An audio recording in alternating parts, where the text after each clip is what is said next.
What we're doing today is continuing on the theme of emotions. Emotions is a two-part lecture, and we're continuing along certain themes. I want to begin by responding to a question which was raised in the last class concerning smiling in non-human primates. It was a very good question. The issue was, we know that humans have different sorts of smiles to convey different sorts of information. The question was, do non-human primates, like chimpanzees or gorillas or gibbons, have the same many sorts of smiles? So I contacted the world's expert on smiling, who did not return my emails. So I contacted the second world's expert on smiling, who told me that the answer is no. That non-human primate smiles actually correspond almost entirely to appeasement smiles. They're don't hurt me smiles. They're equivalent to the coy smile that we saw in humans. But that non-human primates do not use smiles for greetings. There's no equivalent of the greeting smile or Pan Am smile, nor do they use them as genuine expressions of happiness. There's no equivalent to the Duchenne smile. So that's as far as I know. If the world's expert gets back to me and says something different, I'll keep you posted. Another thing, going back to the beginning theme of the class, what we started, just to review, we talked about the different functions of emotions, and then we talked about smiling and facial expressions, and then we turned to a non-social emotion, the case of fear, and then we shifted to social emotions, and we talked about social emotions towards kin and the special evolutionary reasons that would lead them to evolve. And as we were ending, we were talking about the relationship between an animal and its children, particularly in cases like humans and birds and mammals, where there tends to be a close relationship with our children. We invest in quality, not quantity. I might produce very few children in my life, and my evolutionary trick then is to focus very intently on them and make sure they survive. If I were to produce 100 children, I could stand to lose a few.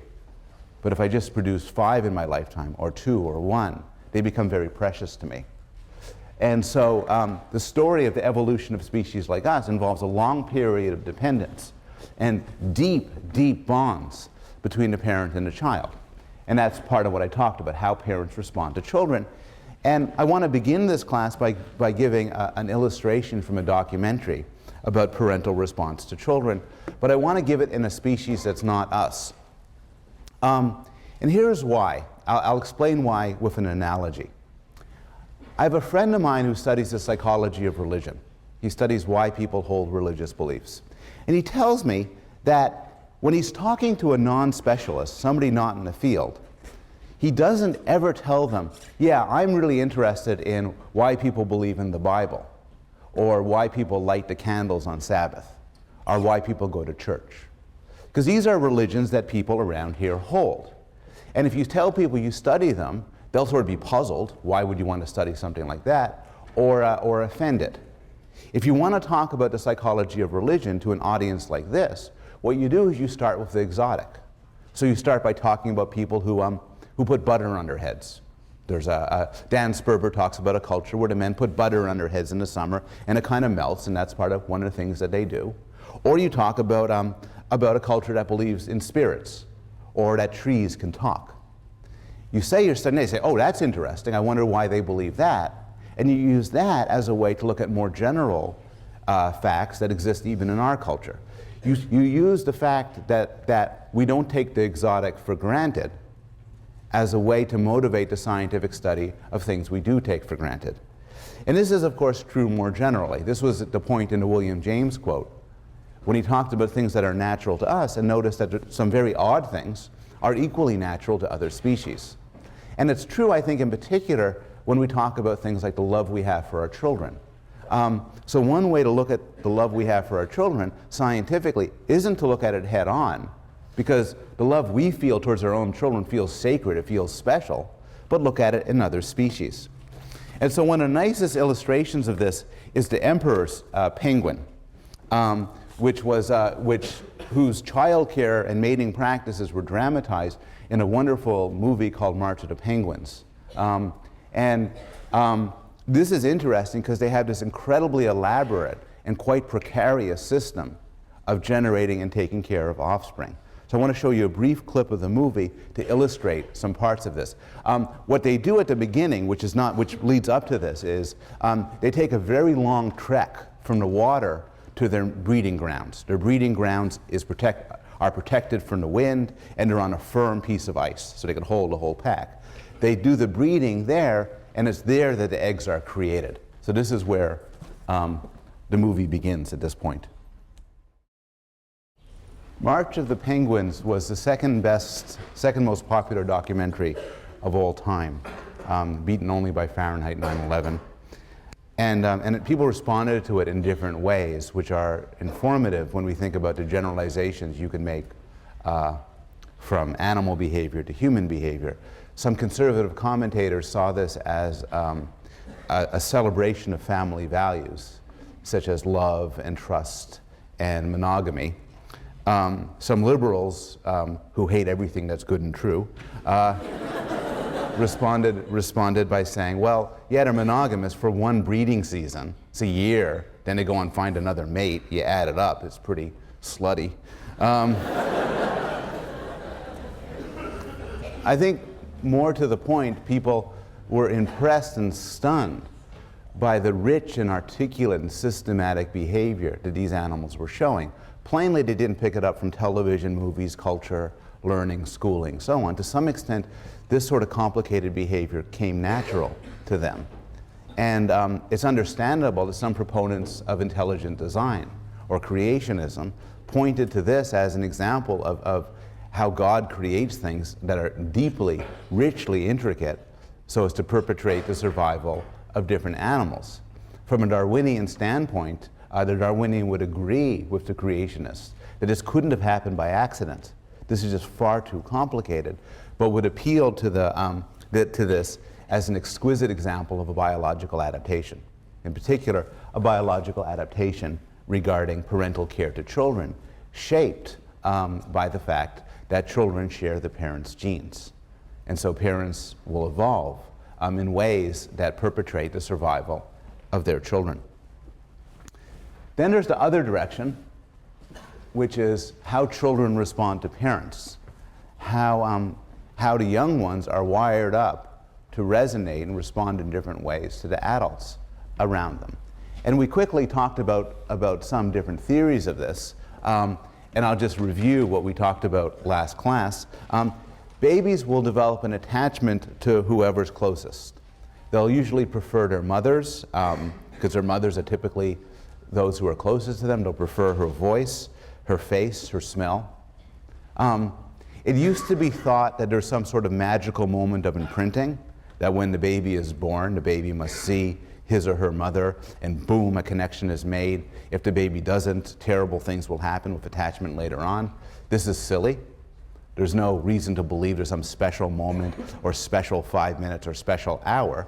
It's just in the fullness of time, babies will develop an attachment to the animal that's closest to it. They will recognize it as, at an implicit level, at an unconscious level, as their kin. Well, how does this work? How does the baby's brain come to develop an emotional attachment to that creature? Well, you remember from Skinner that operant conditioning could provide a good answer to this. And this is known as the cupboard theory, which is babies love their moms because their moms provide food. It's the law of effect, it's operant conditioning. They will approach their mothers to get the food from them. And they will develop an attachment because their mother provides food. And this is contrasted with a more nativist, hardwired theory developed by Bowlby, which claims that there's two things going on. There is drawn to mom for comfort and social interaction, and afraid of strangers. Now, in the real world, it's difficult to pull apart these two means of attraction, because the very same woman who's giving you comfort and social interaction is also the one giving you milk. But in the laboratory, you can pull them apart. And that's what Henry Harlow did in the movies you saw last week. So Harlow exposed primates to two different mothers. One is a wire mother. That's a Skinnerian mother. That's a mother who gave food. The other's a cloth mother. set up so that she'd be comfortable and give warmth and cuddling. And the question is, which one do babies go for? And as you can remember from the movies, the results are fairly decisive. Babies go to the wire mother to eat. As one of the characters said, you got to eat to live. But they viewed they loved the cloth mother. They developed an attachment to the warm, cuddly mother. That's the one they used as a base when they were threatened. That's the one they used as a base from which to explore. Okay, and that actually, oh, that's just, I had a picture. And that actually takes me to the, oh, except for one thing. It almost takes me to the end of the question of our emotions towards kin. One question you could ask is, what if there's no contact at all? Now, you could imagine that the effects of how, a lot of people are interested in the question of the effects of the child's early relationship to adults around him or her and how the child turns out later. This becomes hugely relevant for social debates like daycare. So for instance, a lot of psychologists are interested in the question, is it better for a child to be raised by a parent, usually a mother, or does it make a difference if the child goes to daycare? What if the child goes to daycare at 6 months? What if the child goes to daycare at 2 years? How does this affect the child? The short answer is nobody really knows. There's a lot of debate over whether or not there's subtle differences, and it's deeply controversial. But we do know that it doesn't make a big difference. We do know that if you got raised by mom, or perhaps mom and dad, or maybe just dad, all through your life until going up for school, and my parents threw me in a daycare at age 3 months, it's not going to make a big difference for us. Maybe a subtle difference, though it's not clear which way it would go, but it won't make a big difference. But what if there's no contact at all? What about terrible circumstances where people get no cloth mother? They get nobody for attachment. This is in the real world, of course, you can't do experiments on this. And in the real world with humans, this only happens in tragic cases. But this has been studied. So Harlow, again, raised monkeys in solitary confinement. So they were raised in steel cages with only a wire mother. In other words, they got all the nutrition they needed, but they got no mothering. It turned out that you kind of get monkey psychotics. They're withdrawn, they don't play, they bite themselves, they're incompetent sexually, they're incompetent socially, they're incompetent maternally. In one case, one of these monkeys raised in solitary confinement was artificially inseminated. When she had a child, she banged its head on the floor and then bit it to death. So this shows, this is kind of a stark demonstration that some early connection, some early attachment is critical for the developing of a primate. Obviously, you don't do these experiments with people, but there are natural experiments. Humans raised in harsh orphanages with little social contact. And these children, in other words, they get fed, barely, but nobody picks them up and cuddles them. These children, if this happens for long enough, they end up with severe problems of social and emotional development. From an emotional point of view, they're often insatiable, like they really need cuddling and support, or they're apathetic, they don't care at all. Now there's some sort of good news, which is if you get these people or these monkeys early enough, you can reverse the effects of this bad development. So there's some research done with monkey therapists. So what they do is they take the monkey, they raise it in a steel cage, the monkey comes out, the monkey's kind of psycho, and then they send in a younger monkey who's just goofing around, jumping all around the place and everything. And experience with this younger monkey who just follows them around and clings to them leads to gradual improvement. It makes the solitary monkey become better. There might be a similar effect with humans. So one story, more of an anecdote than an experiment, was a situation where at the age of 1.5, children were taken away from a really harsh orphanage where they had no contact and brought into a home for mentally retarded women, where these women gave them plenty of contact and cuddling, and apparently, from what we know, brought them back to normal. And this is all I want to talk about the emotions we feel towards our kin, towards our children, and towards our parents. Any questions or thoughts?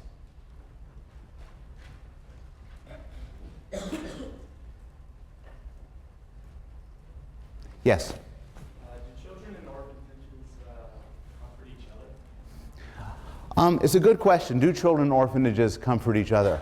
I don't know. The situation probably wouldn't be there. The problem is children in orphanages who are in these terrible situations tend to be babies and very young. And they wouldn't be thrown together in situations where they could comfort each other. It's a really interesting question. What if it was a situation where children were raised without a supportive cloth mother adult, without people to pick them up and hold them, but they could play amongst themselves and support each other? I don't know the answer to that. Yes. Yes? Is there evidence on that? Yes, there is. With both monkeys and chickens. Yes. The answer is there is evidence, as everybody knows, that this sort of amongst the young support can actually help the monkey and the children. Somebody else had a question here? Yes? So what does that tell us about the middle ground? Like if a parent is comforting just a little bit and then, not that much or something. Right, so this is the question is, what does that tell us about the middle ground? So this is an extreme case. But what do we know about the middle case? Say your parent, you're not raised in a cage, you're not in a Romanian orphanage, but your parents just don't pick you up very much, they don't love you very much. There's no good evidence that that has any effect on a person. The problem is, and we're going to talk about this in much more detail in a couple of weeks, is it's true that parents who aren't affectionate have kids that aren't affectionate. But it's not clear this is because of a genetic connection or an environmental connection. The one thing we do know is that in the middle ground, effects tend not to be dramatic. So when you get away from extreme cases, effects are hard to see and require careful experimental research to tease out.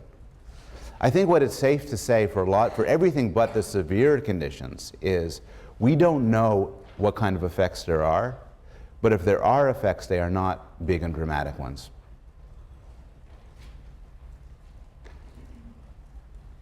Okay.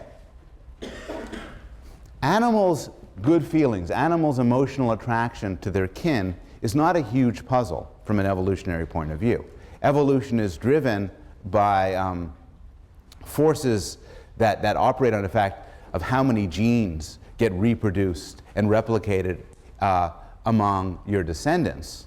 So it makes sense that animals would be wired up to care for their kids. It would make sense that kids who are wired up to survive would develop attachments to their parents. What's more of a puzzle, though, is that animals, including humans, seem to have exquisitely complicated relationships with non-kin. In particular, animals are nice to non-kin. You are nice to people that you're not related to. There's a lot of examples of this. Animals groom one another. You pick off the lice and the bugs off your friend. They pick it off you. They give warning cries. So warning cries, all sorts of animals give warning cries. You are, I don't know, you're like a little animal and a big animal comes charging. You say, hey! Oh, you made some sort of cry and everybody runs away.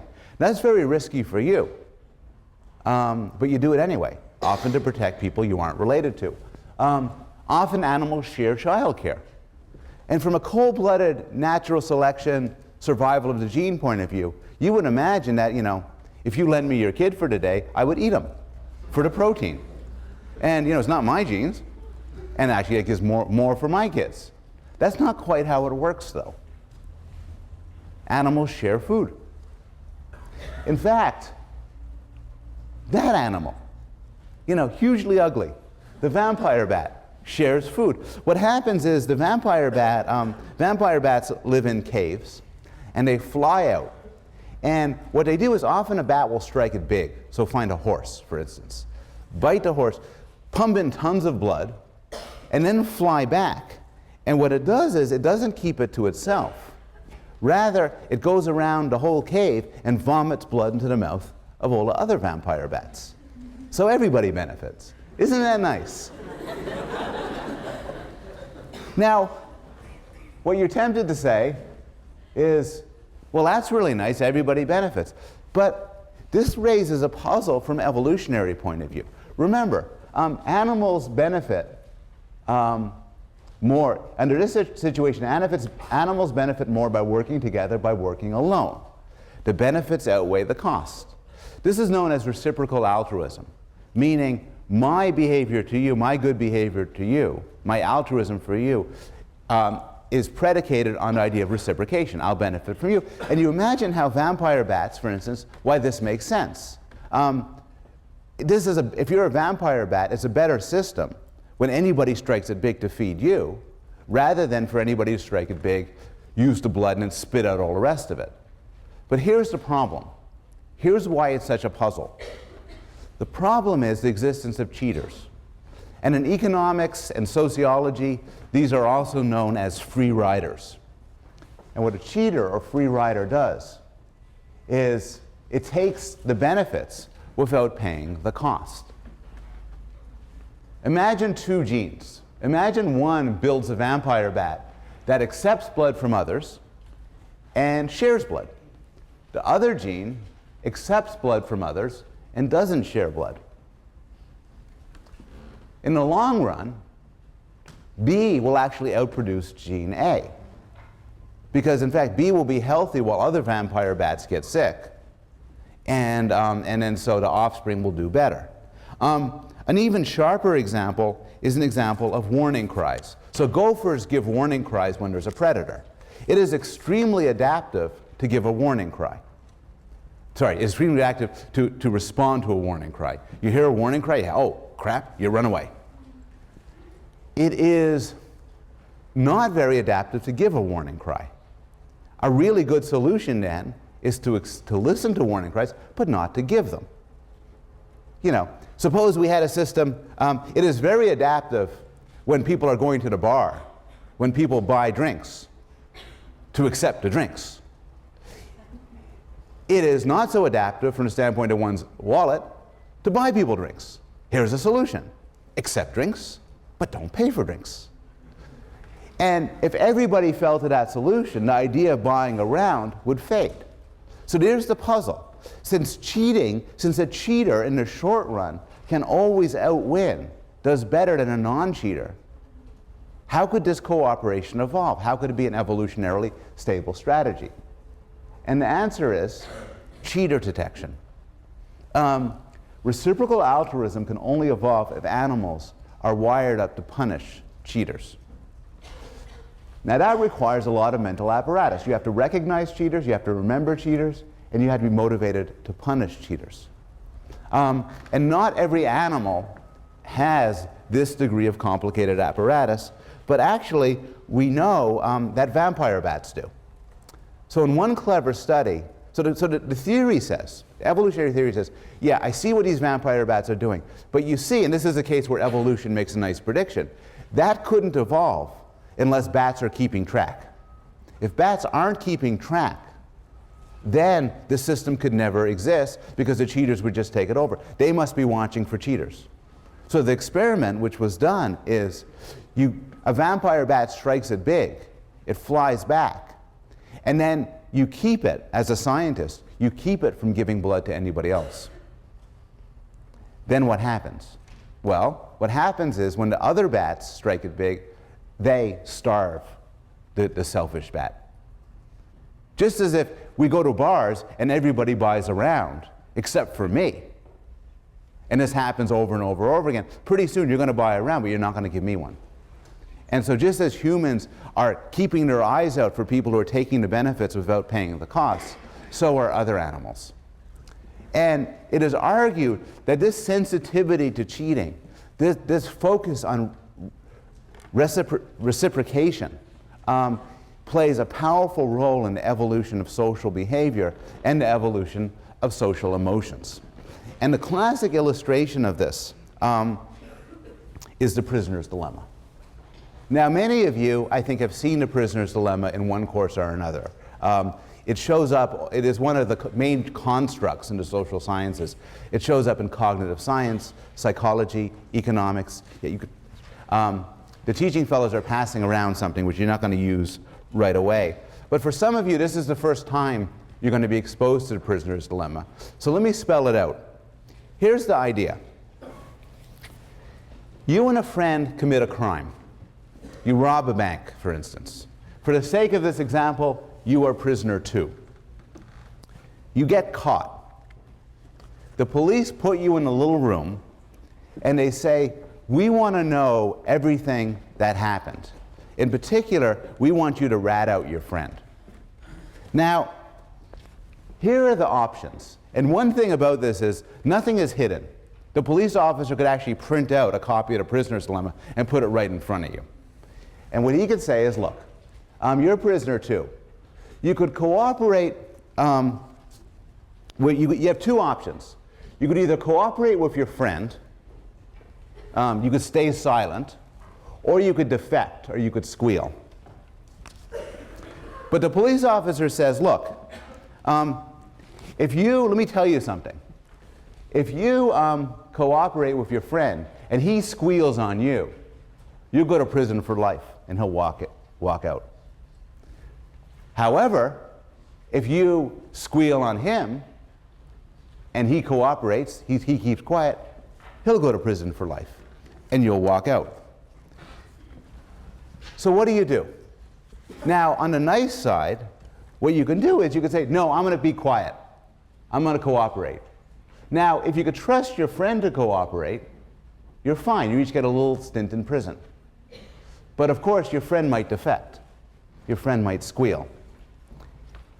Here's the important structure of the prisoner's dilemma.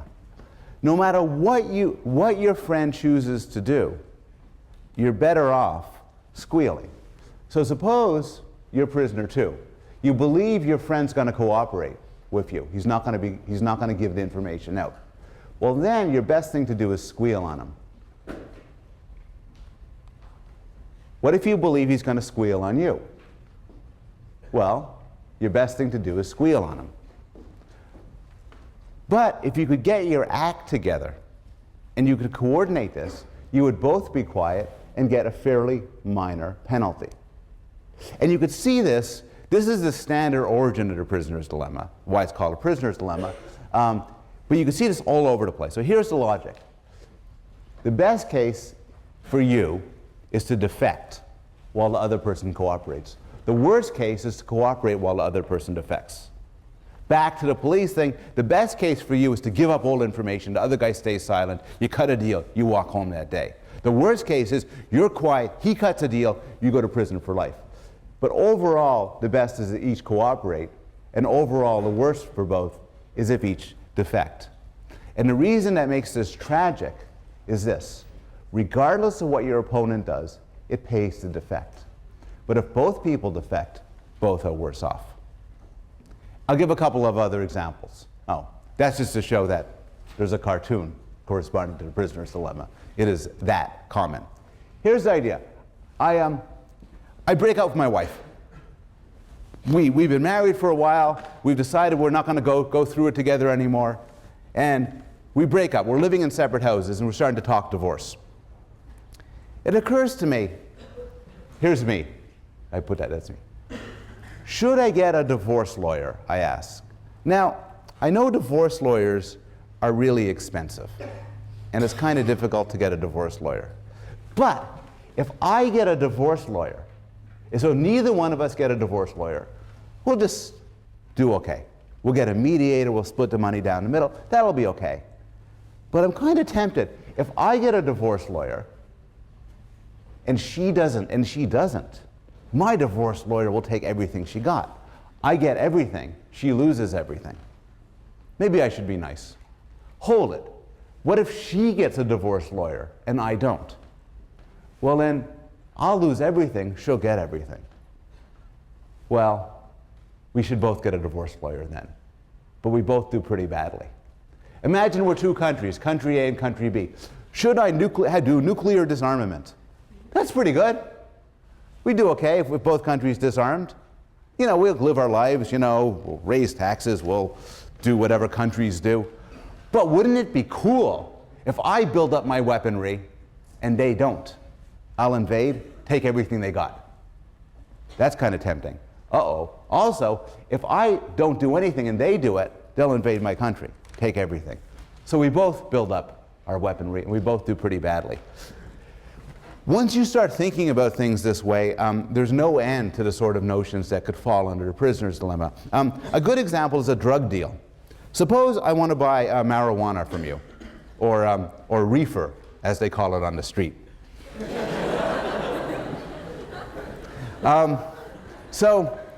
So I have $1,000, and from you I'd like to buy a ton of reefer.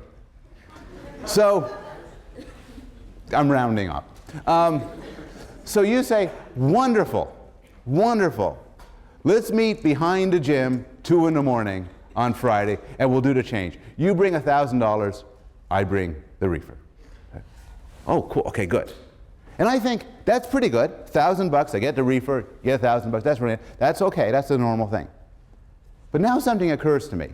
Nobody's gonna go to the cops if things go badly. So instead of bringing the money, why don't I just bring a gun? You come with your reefer, I stick a gun in your face, take the reefer, go home. Maybe I won't do that. But now I worry, because you're thinking the same thing. So you could show up with a gun, stick the gun in my face, take the $1,000, go home, I'll have no reefer. What will I smoke? So we both think this way. So we both show up behind the gym 2 in the morning with guns. Well, that's not as bad for either one of us if you had a gun and I didn't have a gun. But still, we're both worse off than if we could cooperate and just do the damn trade. And so that's the structure of the prisoner's dilemma. You can only appreciate the prisoner's dilemma by actually doing it. So here is a numerical equivalent to the prisoner's dilemma. Everybody should have a card in front of you, a file card. If you didn't get a card, a piece of paper will do just as well. Please write on one side, cooperate, and on the other side, defect. And then please find a partner with whom to play one game. This is a one-shot game.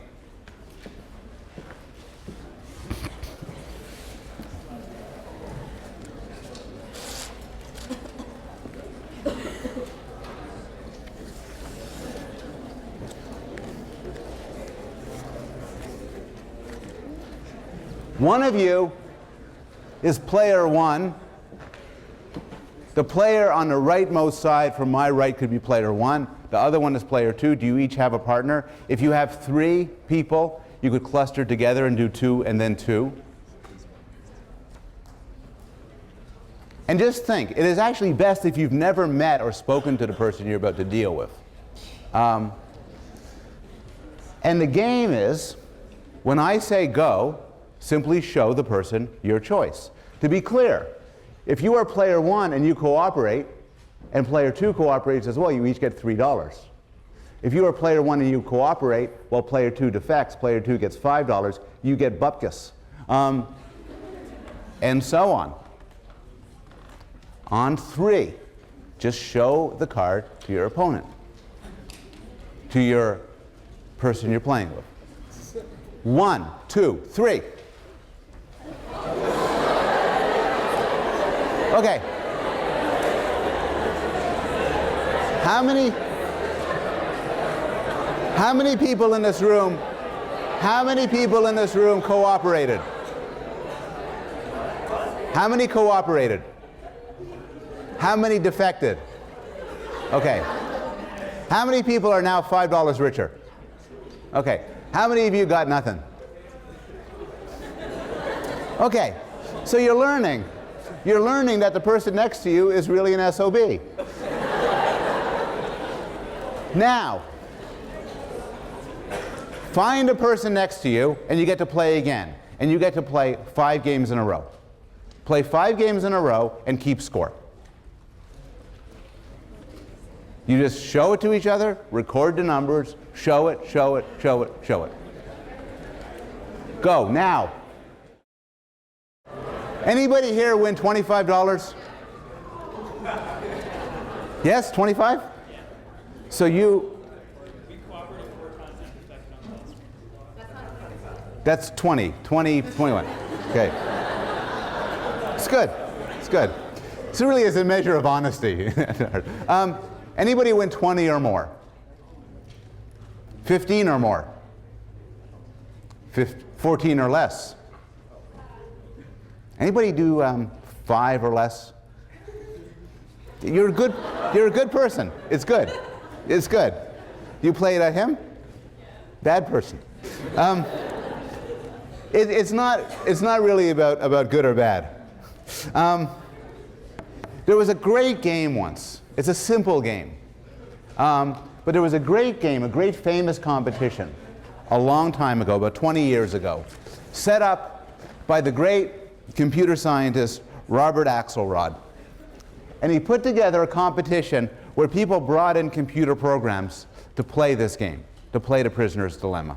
And there were 63 competitors. And these computer programs were incredibly, some of them were very simple. Always be nice, always cooperate, always defect. Some were elegant, prime number solutions and prototype responses, genetic algorithms crafted to figure out what the other person was doing and suss them out. But the winner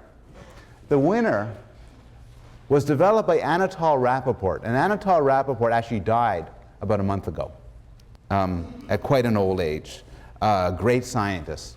What was interesting about this was he was the winner with his program, but his program was also one of the simplest. It may well have been the simplest.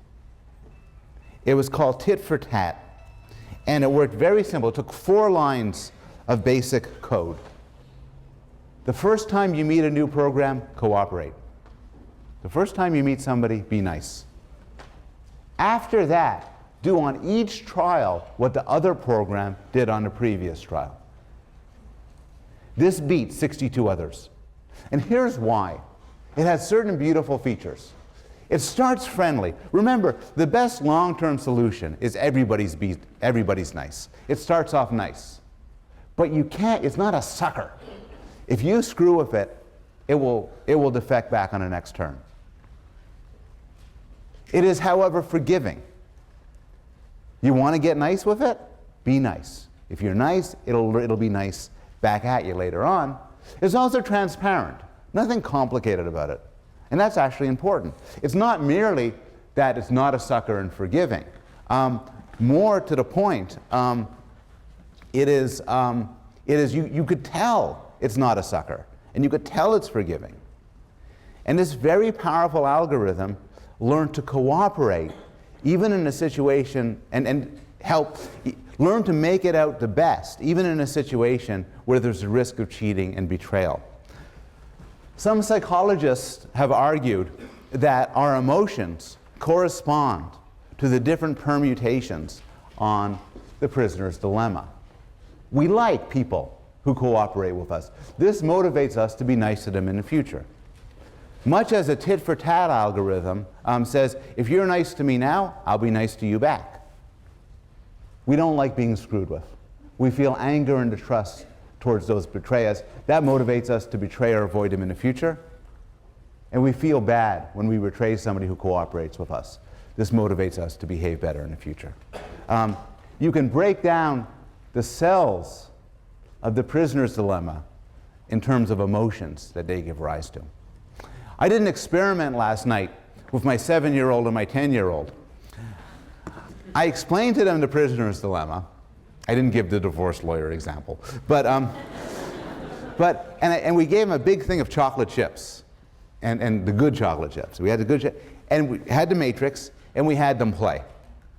Now, what they did isn't so interesting. But what's interesting is they were furious at each other. One of them, the younger boy, kept being betrayed by the older boy, including tricks like he'd say, okay, let's both cooperate. Okay. And he'd cooperate. Defect. And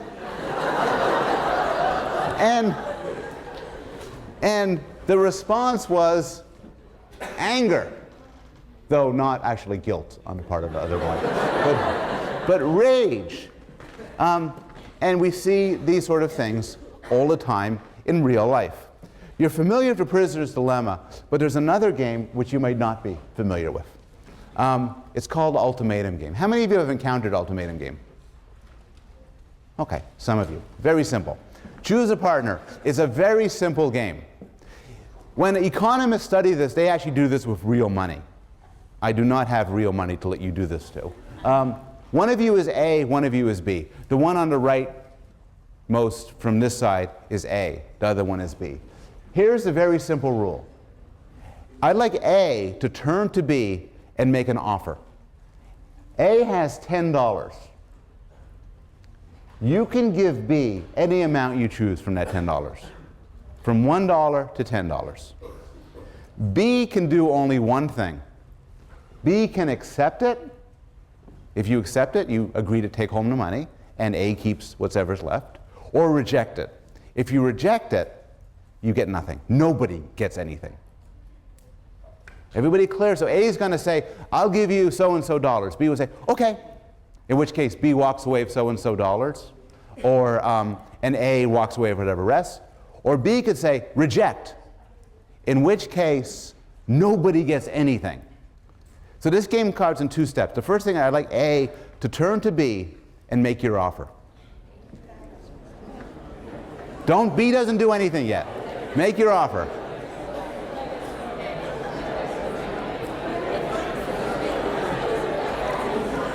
Your offer should be one word. People are explaining their offer. Make your offer. Okay, stage two. Stage two. Do not negotiate. I see people waving their hands and it's complicated. It should be a number from 1 to 10, a positive integer. Now, B, I'd like B to say one word. And you could say it really loud on 3. Accept or reject. 1, 2, 3. Accept. Wow. How many people accepted? Anybody rejected? Good. Okay. How many people offered $10? How many people offered more than $5? Okay. How many people offered $1? Okay. When you offered $1, did you accept? Yeah. Anybody else offer $1? When you offered $1, did your partner accept? Yeah. Okay. How many people offered either $4 or $5? Okay. This is an interesting game because the person who accepted $1 was being rational. $1 is better than no dollars. So the psychology of human rationality is such that from a logical point of view, you should reason $1 is better than nothing. A rational person should accept $1, and because we're smart, A should offer $1. But not many of you offered $1. Why? Because you know people are not purely rational. People, even in a one-shot game, won't accept unfair distributions. They'll reject them just out of spite. And so you need to offer more. And this has been studied from a neuroeconomic point of view, which basically provides neuroanatomical evidence that people, if you offer them $1, they get really pissed. Nobody likes to be offered $1. Now, there's a more general moral here, which is actually an interesting surprise of some relevance to everyday life. A rational person is easily exploited. A rational person's responses to provocations, to assaults, will always be measured and appropriate. If you know I'm rational, and you're in a sharing situation with me, you could say to me, hey, here's $1. Hey, Mr. Rational, $1's better than nothing. Okay. Because I'm rational. Similarly, you could mess with me. Because you could like harass me in all sorts of ways, take things that I own, as long as you reason that a rational person wouldn't start a fuss about this. There's some advantage to being irrational, to having a temper. Because if you have a temper and you're known to be irrational, people are forced by dint of your irrationality to treat you better. Who am I going to take from? The person who's extremely reasonable or the person who has a hair-trigger temper? Well, I'm going to pick on a reasonable person, because the unreasonable person might do unreasonable things. And this is faintly paradoxical, but often to be irrational, or at least to have a reputation for mild irrationality, gives you an edge. Now, this isn't focus of provocation, but this has also been presented in a theory of why people fall in love. Suppose you're choosing who to devote your life to, and it's a matter of huge trust. We're going to raise kids together. It's very important for you that I don't leave. And I'm very rational. So I say to you, we should mate and have children, because I find you the most attractive of everybody who is available that I've met so far. I'm very rational, and as so long as this continues to be the case, we'll be together. Well, that's reasonable and rational, but wouldn't you rather be with somebody who's head over heels in love? Head over heels in love is irrational, but it's also, within certain parameters, endearing, because the irrationality of the person means you could trust them more in the long run. Just like the irrationality of somebody who has a temper means you don't mess with them as much. The studies have been done more with regard to violence than with love. And in fact, the irrationality, the benefits of irrational violence have been translated in terms of the study of homicide and other crimes. Daly and Wilson describe the cause of murder. Most murder is not caused by reasonable provocation. Most murder is not rational in its response. Most murder is generated by insult, curse, petty infraction. But this is not crazy irrationality, it's adaptive irrationality. Daly and Wilson point out, in chronically feuding and warring societies, an essential manly virtue is the capacity for violence. To turn the other cheek is not saintly but stupid, or contemptibly weak. If I show myself a rational person when picked on or harassed, I'll be known as somebody you could pick on and harass. And in fact, it turns out even in the modern world, this is from a New York Times I just picked up a year ago today, and the point is that the violence is due to people disrespecting each other or giving a dirty look. And you might think, isn't that irrational? But it's not irrational in circumstances where people live together in an environment where they have to deal with each other over and over again, and often where there's not much support by the police, as in the cases they talked about here. What's particularly interesting is this sort of importance of a reputation for violence differs from culture to culture. And I've been talking so far in this class, and in fact, so far in this course, about universals, about things that are built in, things that show up across humans and other animals. I want to turn now and end this lecture by talking a little bit about a cultural difference. And it's a psychologically interesting cultural difference with regard to the emotions. And it's built around a difference turning around what sociologists call cultures of honor. A culture of honor has certain properties. You can't rely on the law, and it has resources that are easily taken. And sociologists have argued that when those conditions are met, it becomes important to develop a reputation for violent retaliation. That becomes important. Examples of culture of honors include Scottish Highlanders, Maasai warriors, Bedouin tradesmen, and Western cowboys. All cases where there's resources such as cattle that are vulnerable and easily taken, but you can't count on calling 911 and having people come help you. But the culture of honor that's been studied the most by modern psychologists is the American South.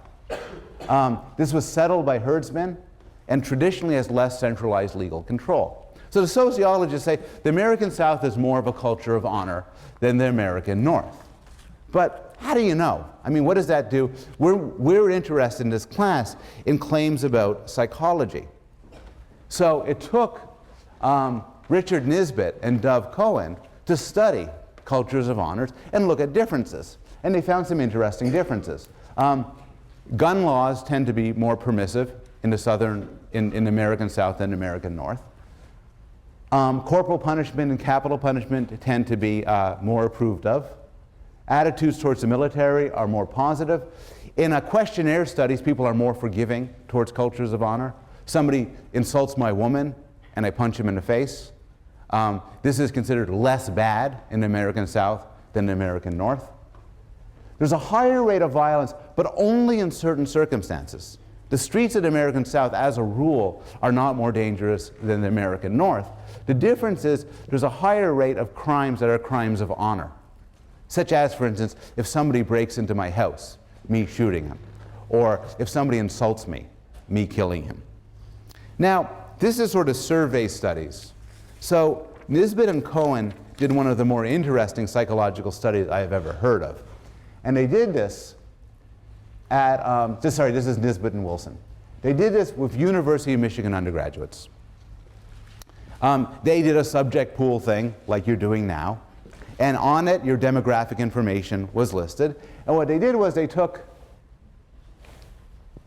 white males who are not Hispanic and not Jewish. That was their sample. Culture of honor is a phenomenon limited to males. And they wanted to make a sort of a clean study, so they wanted to focus, get a homogeneous sample, so not Hispanic, not Jewish. And they provoked them. And the provocation was genius. What they did was they said they brought people into the psychology building, as you'd be brought into Kirtland or SSS or Dunham. And they said, they had somebody go in, there's a desk, and they said, yeah, go down the hall for the experiment. There's a hallway. And then you walk through the hallway. And walking the other direction at that moment, a graduate student, a male graduate student, would start to walk. And he's holding some files. And what he does is he bumps the person, looks at him and says, asshole, and keep walking. Now, to be fair, the graduate student survived bumping into like hundreds of males, calling them assholes, and then walking through. Fights did not break out, nobody was shot. But then they brought the men, now went into a room, and they were tested. And it turned out that, that there were differences in the stress response. On average, males from the American South showed higher hormone response and stress response than males in the American North. Increases in testosterone and cortisol. There's also differences in later behavior. The people suggesting that they were made angry. They gave differences in fill-in-the-blank questions, for instance. You know, I don't remember the examples, but it's examples like John went to the store and bought a blank. And then you know, and the Northerners would say, and bought, you know, an apple. And the Southerners say, an AK-47 to kill that freaking graduate student. Now, again, the American South, people in the American South were not overall more violent than the American North, but they were more sensitive to provocations of honor. Now, when I gave this lecture a few years ago, a Southern student contacted me afterwards and said that she felt that picking out the Southern minority at Yale was to some regard offensive, and that people say things at Yale about Southerners, American Southerners, that they would never say about any other minority group. So there's 2 points I want to make regarding this. One is, of course, these are average differences. Not every Northerner and Southerner would differ along these lines. But another one is, I think the effect is real, but it's not entirely clear that it reflects poorly on the cultures of honor, as opposed to other cultures. So Nisbet, for instance, is himself a Southerner, and he points out that when he went to the North, he was most astonished by how rude people are. And this is because the North, the American North, is not particularly a culture of honor. And so there's less proper behavior towards other people because there's no fear of retaliation or response. Moreover, the culture of honor virtues like honor, loyalty, courage, and self-reliance are on the face of it not necessarily bad things. In any case, this is an interesting example of how there's an evolutionary background, but culture modifies and shifts it in different ways. More generally, I've suggested over the last couple of lectures that emotions like fear, the love you have towards your children, anger, gratitude, are not aberrations or noise in the system. Rather, they're exquisitely complicated motivational systems that are crafted to deal with the natural and social environment. And we know this only from an analysis that starts from an evolutionary approach. So to bring us back to Darcy Thompson, everything is the way it is because it got that way. And your reading response for this week is that. And I'll wish you good luck on exam on Wednesday. I'll see you there.